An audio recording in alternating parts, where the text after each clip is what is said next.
Plant sale पहिरें त मां तव्हांखे ॿुधायो सेल छा खे चवंदा आहियूं व्हाट इज सेल सेल खे डिफाइन कीअं कंदो हा Cell is basic structurally and functionally unit of life. Cell is the basic structural and functional unit of life. ठीक है सेल असांजी ज़िंदगी जो बुनियादी बनावटी ऐं कम कंदड़ जेको आहे उहो एको आहे ठीक आहे छो जो बाबा हर जेको लिविंग ऑर्गेनिज्म सां लिविंग ऑर्गेनिज्म माना जेके बि जानदार शयूं आहिनि चाहे प्लांट हुजनि चाहे असां इंसान आहियूं चाहे जानवर हुजनि उहे छा छा ठहियल हूंदा आहिनि सेल्स जा ठहियल हूंदा आहिनि सेल्स जॾहिं जेको आहे उहो पाण में मिलंदा आहिनि त उन्हनि मां जेको आहे हर हिकिड़े लिविंग ऑर्गेनिज्म जो जेको आहे वजूद ईंदो आहे ठीकु आहे माना असां हर लिविंग ऑर्गेनिजम्स में मिलियंस ऑफ सेल्स हूंदा आहिनि मिलियंस जे तादाद में लखनि जे तादाद में जेके आहिनि उहे सेल्स हूंदा आहिनि पर कुझु अहिड़ा एनिमल्स हूंदा आहिनि जेके मां तव्हांखे ॿुधाए जंहिंमें ओनली वन सेल हूंदो आहे ऐं उनखे असां छा चवंदा आहियूं जंहिंमें सिर्फ़ु हिकिड़ो सेल ऑर्गेनिज्म हुजे उनखे छा चवंदा आहियूं असां यूनिसेल्युलर माना हिकु सेल वारो ऐं जंहिंमें हिक खां वधीक हुजनि उन्हनि खे छा चवंदा आहियूं मल्टीसेल्युलर वेरी गुड त बाबा जेके तव्हांजा प्लांट जेके आहिनि जीअं असां इंसान ऐं जानवर आहियूं न सेल्स जा ठहियल आहिनि अहिड़ी तरह जेको आहे उहो प्लांट्स बि जेके आहिनि उहे छा छा ठहियल आहिनि सेल्स जा जेके आहिनि उहे ठहियल आहिनि ठीकु आहे असांजो फ़र्क़ु इहो आहे त प्लांट सेल ऐं एनिमल सेल में जेको आहे उहो फ़र्क़ु हूंदो आहे कुझु अहिड़ियूं शयूं हूंदियूं आहिनि हाणे अॼु असां जेको आहे उहो प्लांट सेल पढ़ंदासीं त प्लांट सेल जी पूरी जेको आहे उहा स्ट्रक्चर जे बारे में पढ़ंदासीं त प्लांट सेल में जेको आहे उहो कहिड़ियूं कहिड़ियूं शयूं आहिनि ऐं उनजे हर स्ट्रक्चर जो जेको आहे उहो हिकिड़ो अलॻि कमु हूंदो आहे हाणे प्लांट सेल जी इहा पूरी प्लांट सेल आहे तव्हांजो ठीकु आहे हाणे इहे पूरी जेके आहिनि उन जूं स्ट्रक्चर आहिनि जंहिंमें स्ट्रक्चर में पहिरियों छा थी अचे सेल वॉल ऐं ॿियो छा थो अचे माइटोकॉन्ड्रिया ॿियो छा थो अचे वैक्यूल चौथों साइटोप्लाज्म पंजों न्यूक्लियस छहों क्लोरोप्लास्ट एंड सतों सेल मेम्ब्रेन ये छा आहिनि प्लांट जी सेल जूं स्ट्रक्चर्स आहिनि ऐं इन्हनि स्ट्रक्चर्स जो जेके आहिनि उहे अलॻि अलॻि कमु हूंदो आहे इनके असां इंडिविजुअल पढ़ंदासीं त सेल वॉल जो कहिड़ो कमु आहे माइटोकॉन्ड्रिया जो कहिड़ो कमु आहे वैक्यूल जो कहिड़ो कमु आहे साइटोप्लाज्म जो कहिड़ो कमु आहे न्यूक्लियस जो कहिड़ो कमु आहे क्लोरोप्लास्ट जो कहिड़ो कमु आहे सेल मेम्ब्रेन जो कहिड़ो कमु आहे ठीकु आहे हाणे पहिरें जेको आहे उहो असां थींदो sale wall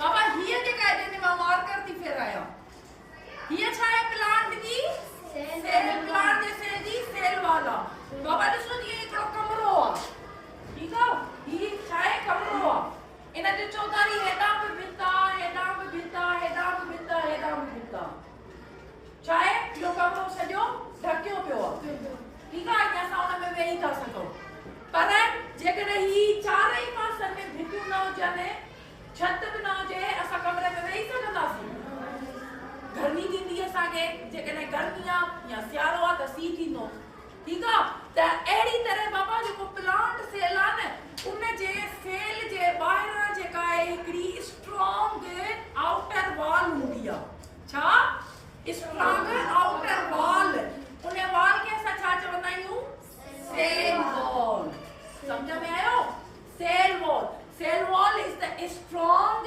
and outer wall of plant cell is called the cell wall plant जे ॿाहिरां जेका हिकिड़ी मज़बूत वॉल भित हूंदी आहे उनखे असां चवंदा आहियूं cell wall the strong outer wall of plant cell is called cell wall ठीकु आहे बाबा इहा उनजी डेफिनेशन आहे हाणे असां ईंदासीं सेल वॉल कंदी छा आहे प्लांट में ठीकु आहे बाबा इहा प्लांट में जेका आहे उहा ॿ कम कंदी आहे ठीकु आहे ॿ कम कंदी आहे कहिड़ी हिकिड़ो त जेको आहे उहो प्लांट जे सेल खे छा कंदी आहे प्रोटेक्ट कंदी आहे प्रोटेक्ट माना महफ़ूज़ यानी इहा सेल वॉल हूंदी त प्लांट जो सेल जेको आहे बिल्कुलु महफ़ूज़ हूंदो उन ते कंहिं बि क़िस्म जो जेको आहे उहो नुक़सानु न ईंदो यानी पहिरियों कमु छा हूंदो आहे protect the cell plant cell ॿियो कमु छा कंदी आहे त बाबा जेको प्लांट जो सेल आहे न उनजी तव्हांखे मां पहिरें बि ॿुधायो त हर लिविंग ऑर्गेनिजम्स में जेके सेल्स हूंदा आहिनि चाहे प्लांट हुजनि ऐं एनिमल हुजनि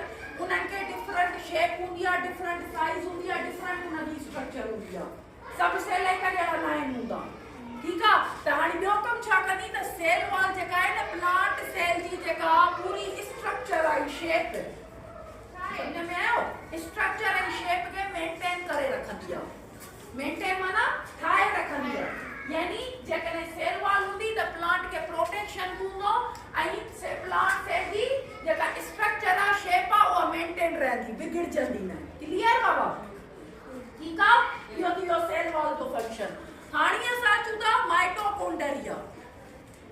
माइटोकॉन्ड्रिया, ठीकु आहे बाबा। हाणे ही जेको आहे न बाबा सेल में जेके आहिनि तव्हां राहा खाधा न, चणनि वांगुरु हूंदा, बीन्स जेके तव्हां चवंदा आहियो, चौरा खाधा न खाधा न, हीअं स्ट्रक्चर हूंदी आहे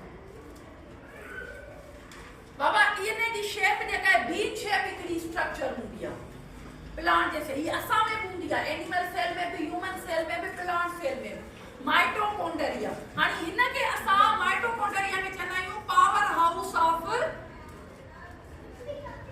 सेल। छा आहे mitochondria? Is the power house of cell. Cell जो जेको पावर हाउस आहे उहो माइटोकॉन्ड्रिया आहे, ठीकु आहे। हाणे पावर हाउस ऑफ सेल जेको आहे उहो छो चवंदा आहियूं त बाबा इहा तव्हांजे सेल में ॿ कम कंदी आहे। हिकिड़ो सेल खे छा ॾींदी आहे? एनर्जी। छा? एनर्जी। ॿियो जेको आहे उहो छा कराईंदी आहे? सेल में रेस्पायरेशन।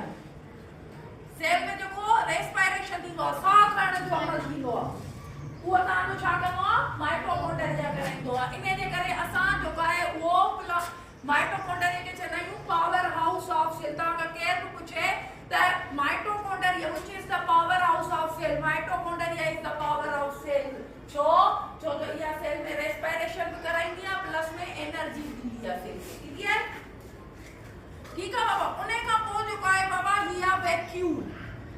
हे वारो हिसो जिते मां मार्कर कयो वैक्यूल। वैक्यूल माना बाबा प्लांट में हिकिड़ो सेल में हिकिड़ो खाल हूंदो आहे, वैक्यूल, ठीकु आहे। छा हूंदो आहे? खाल, वैक्यूल। हाणे इन में छा वैक्यूल जेको हूंदो आहे, इन में छा जेको हूंदो आहे प्लांट जो वाटर हूंदो आहे ऐं प्लस प्लांट जो फूड बि, यानी प्लांट जो जेको बि वाटर ऐं फूड आहे उहो स्टोर छा में थियल हूंदो आहे? वैक्यूल में। जो it is storage structure of plant cell. इन में प्लांट हाणे बाबा इन वैक्यूल जे ॿाहिरि हिकिड़ी मेम्ब्रेन हूंदी आहे, लेयर हूंदी आहे, ॿाहिरि हिकिड़ी लेयर हूंदी आहे। उन लेयर खे छा चवंदा आहियूं? टोनोप्लास्ट। छा चवंदा आहियूं? टोनोप्लास्ट। जीअं सेल वॉल तव्हांजे जेको आहे प्लांट जे सेल खे सपोर्ट थी करे न ऐं मेंटेन थी करे, अहिड़ी तरह इहा लेयर जेका आहे वैक्यूल खे ॿाहिरि प्रोटेक्ट कंदी आहे।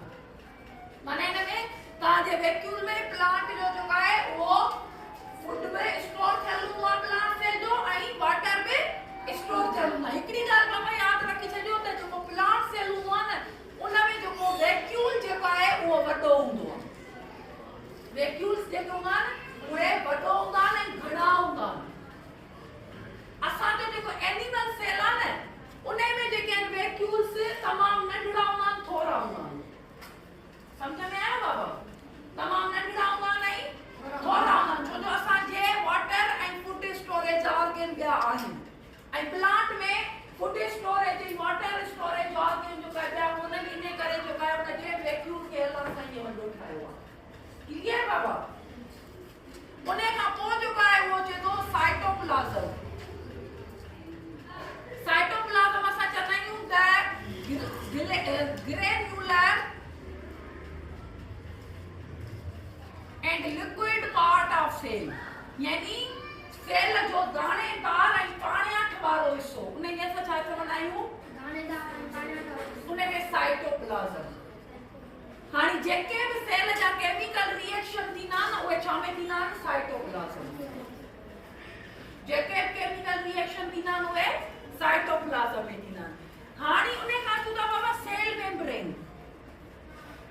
हाणे सेल वॉल जे अंदरां जेको आहे न प्लांट सेल में हिकिड़ी ॿी मेम्ब्रेन हूंदी आहे, लेयर हूंदी आहे, पर सेल वॉल जे अंदरां उन लेयर खे छा चवंदा आहियूं असां?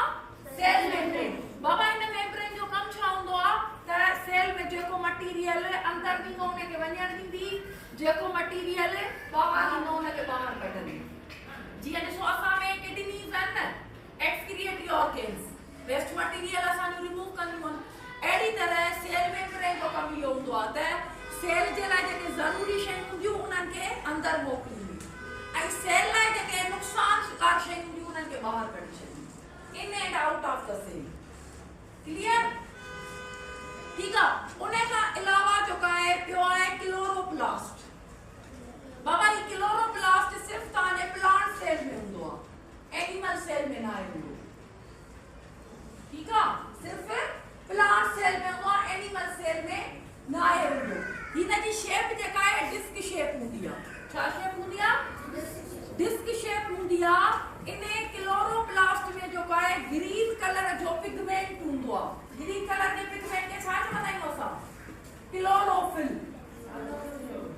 क्लोरोफिल जो का है वो प्रेजेंट हुंदो आ जे थ्रू जो का है प्लांट्स फोटोसिंथेसिस प्रोसेस करना वो ग्रीन कलर जो पिगमेंट क्लोरोफिल क्लोरोप्लास्ट में जो का है प्रेजेंट हुंदो क्लियर उन्हें का पो बाबा आए न्यूक्लियस सेल जे प्लांट सेल जे साइड ते हिकड़ी स्फेरिकल बॉडी हुंदी है क्या स्फेरिकल गोल बॉडी हुंदी है गोल स्ट्रक्चर हुंदी है उन्हें कैसा चवंदा आहियूं न्यूक्लियस बाबा जी असां चवंदा ना सेल असांजो बेसिक यूनिट आ जो असांजी लाइफ जी एक्टिविटीज कंट्रोल कंदो आहे अहिड़ी तरह जो आहे वो सेल जो कंट्रोल सेंटर आ ब्रेन आ वो न्यूक्लियस आ सेल जो वारी जेके एक्टिविटीज कंट्रोल कंदो आहे वो न्यूक्लियस कंदो आहे न्यूक्लियस कंदो आहे इन्हें करे असां न्यूक्लियस के चवंदा brain of cell because it control all activities of sale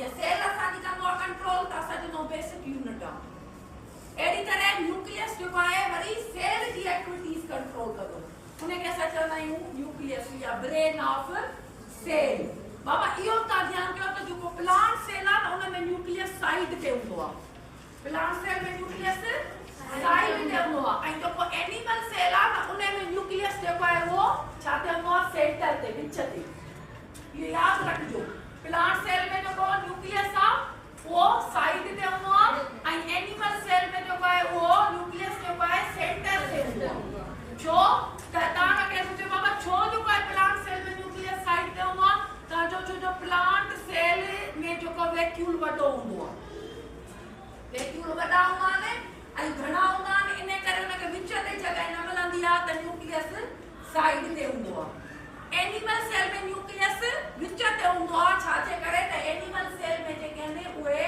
vacuoles नंढा हूंदा आहिनि थोरा हूंदा आहिनि त उनखे विच ते जॻह जेको आहे उहा मिली वेंदी आहे क्लियर बाबा